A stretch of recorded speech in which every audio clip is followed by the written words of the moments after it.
Bado msisitizo kwa makamu mwenyekiti wa Chama cha Demokrasia na Maendeleo kwa mfumo walioweza kuja nao, na ni process ambayo wanatarajia kuifanya kabla ya mwezi wa 5. Yani ni swala ambalo wameweza kulijadili Chama cha Demokrasia na Maendeleo kwa mfumo wa fomu za petition ambazo zitatumika kwa Watanzania kuweza kuzisaini na kuweza kukataa uchaguzi ndani ya mwaka 2025 usiweze kufanyika, na ni fomu ambazo inabidi ziweze kuwasilishwa kabla ya mwezi wa 5 na kuelekea katika Umoja wa Mataifa, United Nation. Kwa hiyo ni swala ambalo bado Chadema, bado makamu mwenyekiti wa chama hicho ambaye ni John Heche ameendelea kusisitiza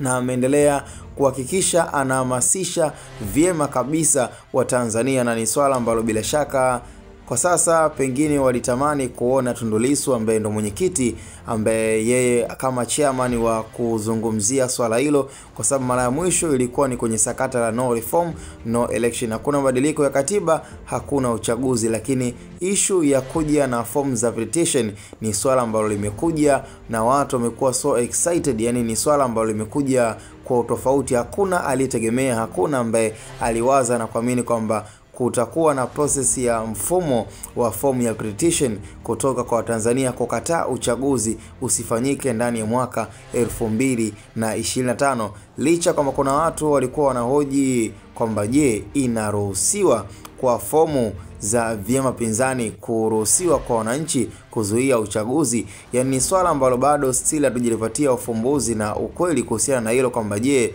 katiba inaruhusu fomu za petition ziweze kutumika kwa Watanzania na kuruhusu swala hilo la kuto kufanyika uchaguzi? Basi kama katiba yenyewe inaruhusu, pengine inaweza kawa ni source kubwa ya vyama pinzani pia na wao kuona ni swala ambalo lina make sense kwa upande wake. Lakini kama katiba hairuhusu, basi ni swala ambalo liko nje na sheria ya katiba ya taifa la Tanzania kwa fomu za petition ambazo wao kama Chadema wameweza kuamuru na kusisitiza na kuhamasisha kwamba ni fomu ambazo zinahitajika kwa Watanzania zaidi ya watu milioni 15 kuweza kuhakikisha kabisa kwamba wanazuia na kusaini pia uchaguzi usifanyike ndani ya mwaka 2025. Basi nafikiri cha msingi tukutane kwenye comment kwa ushauri na maoni zaidi kuhusiana na haya masakata tulionayo kwa sasa ndani ya nchi yetu ya Tanzania. Hii ni Hatboy Media.